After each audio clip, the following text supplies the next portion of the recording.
Sabi niya umalis ka. Eh, magkamukha nga kayo eh. Iba lang yung ayos tsaka yung pananamit niya. Naka-makeup siya, naka-heels, tsaka strapless yung damit niya. Babe, ha? Pinaprank mo ba ako? Hindi, no? Nakita at nakausap ko talaga siya. Alam mo, nagtaka nga ako dahil alam ko, only child ka, di ba? Wala ka na yung kwentong may kakambal ka.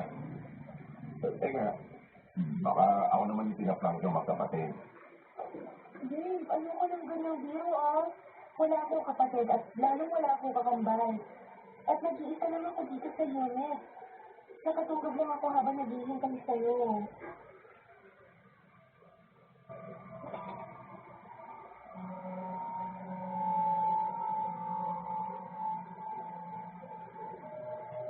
Nang lamig ako sa Jupiter, nakita kong seryoso si Angel at malapit nang mapikon sa akin. Sigurado ako sa naranasan ko, pero ayoko rin namang takutin si Angel. Ako na lang ang nagbisimula.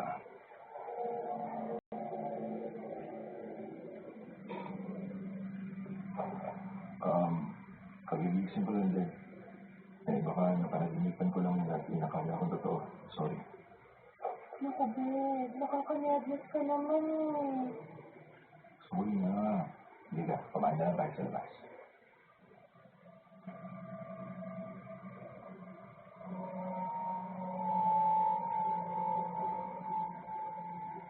Hindi ko sinabi kay Angel pero natakot ako para sa kanya, Sir Jupiter, dahil sa unit niya nangyari yung naranasan ko.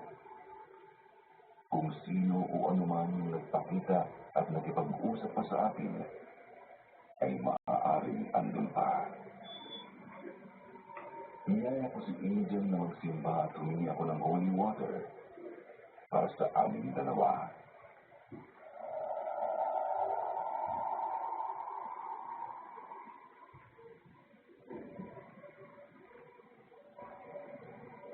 Nabasbasan ko ang unit ko para hindi na ako managinip na buwan. Mabuti ka nga. Eh, nabasbasan na rin natin yung unit mo. Sige.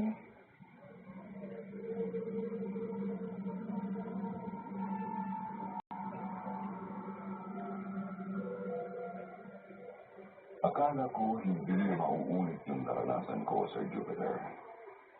Pero isang araw, habang andun ako sa unit ni Angel, pumasok lang siya sa kwarto. At paglabas niya ay nakasuot na siya ng sexy na pantulog at naka-lipstick ng pulang-pula. Hindi yun ginagawa ni Angel.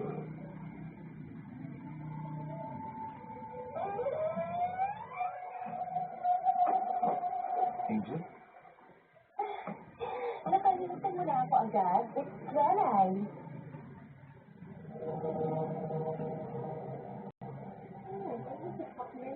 Si Jupiter, sigurado akong dadalawa kami ni Angel na nasa condo unit niya ng mga oras na yon. Unless, nakatago si Jelay sa kwarto ni Angel the whole time. Angel! Hey! Lumabas ka nga rito!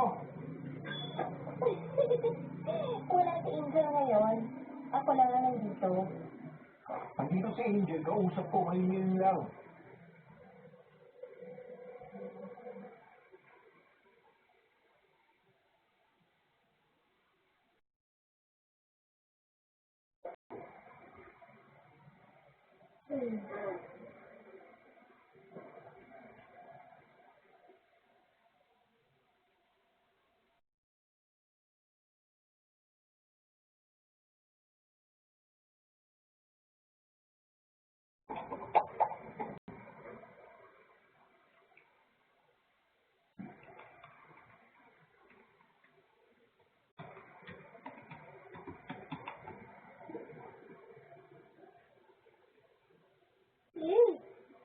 No.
Sa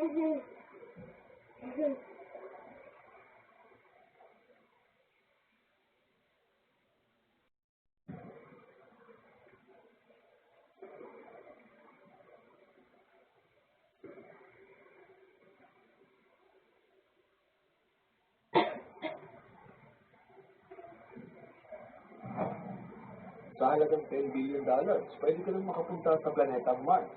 Sa peso, ito ay tumataginting 484 billion pesos. Planong buksan ang turismo sa planetang Mars sa taong 2068. Pero yun ay matagal pa. Kaya naman, ako mismo ang magdadala sa inyo sa mga panahong ito.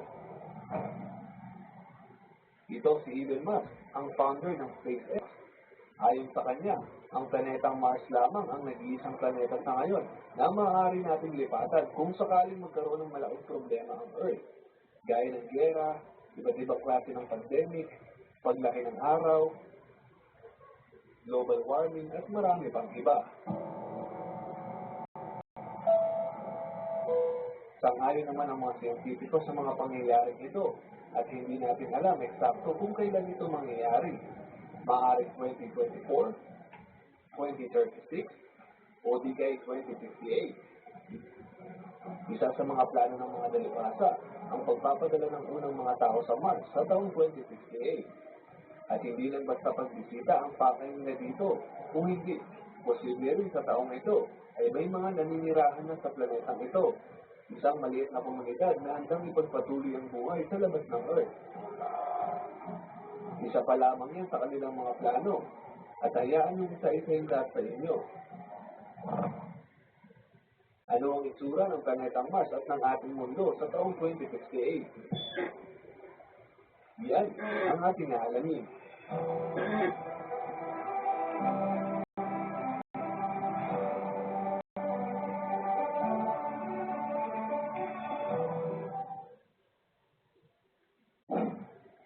Sa video ito mga kapantas ay sisilipin natin ang taong 2068. Hindi lang Earth ang titignan natin ngayong araw, kasama rin ang ating buwan at pati na rin siyempre ang planetang Mars. Sigurado akong ikagugulat nyo ang mga maririnig nyo sa paksang ito. Marami na palang mga bagay na hindi nyo sukat akalain na mayroon na tayo ngayon. Simulan natin sa kasalukuyan. Ngayong taon ay mayroon na tayong mga kakaibang intensyon na siguradong lilit sa kalaman ng marami sa atin, tulad na lang ng nagsasayaw na robot gaya ng mga ito.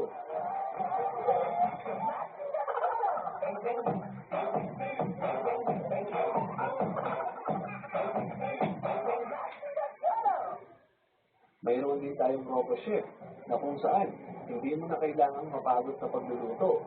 Pinokontrol ito gamit ang remote na nakakunik sa internet. At pwede mong simulan ang pagluluto kahit nasa biyahe ka pa pauwi, para pagdating mo ay mainit-init pa ang pagkain at kakainin na lamang. Ito ay mayroong dalawang robotic arm, sariling fridge, sariling lababo at sariling storage. Ang mga kamay na ito ay hindi lang tagaluto, kung hindi, siya na rin ang bahalang maghugas ng mga kinainan mo. Hindi mo na kailangang mag-sad boy sa social media at mag-post ng bakit ako lagi. Pasensya na. Dito lang kasi ako eh. Hindi ako gwapo.